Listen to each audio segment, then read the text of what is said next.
Mumbai Vijaydurg Ro-Ro बोटीचं वेळापत्रक हे पुढच्या आठवड्यापासून नेमकं कसं असणार आहे आणि मुंबई ते विजयदुर्ग रोरो सेवेसाठी तिकीट दर आणि वाहन घेऊन जाण्यासाठीचा दर नेमका कसा आहे आपण सगळं समजून घेऊया।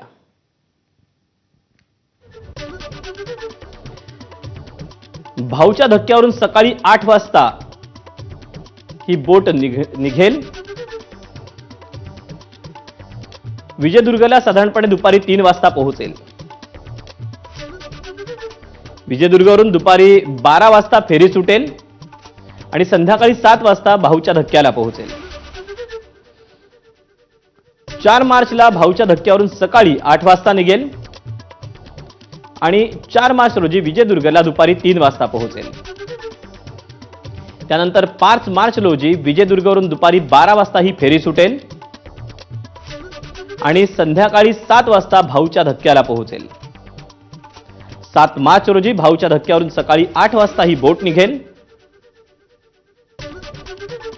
आणि विजयदुर्गला दुपारी 3 वाजता पोहोचेल 7 मार्च रोजी।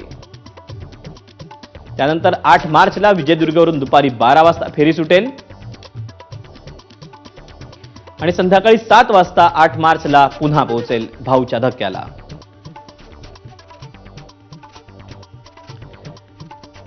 तर प्रवासी वर्गासाठी किती तिकीट आकारलं जाणार आहे तर इकॉनॉमी श्रेणीसाठी 3000 रुपये इतके दर आहेत।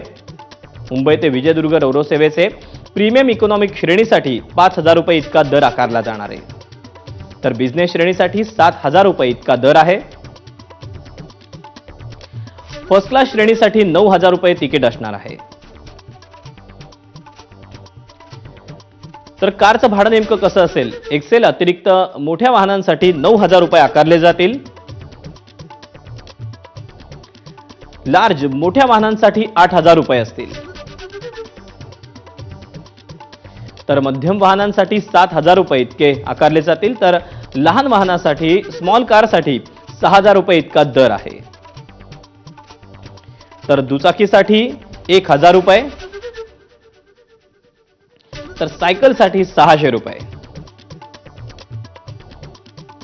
असा हा दर आहे रोरो सेवेचा।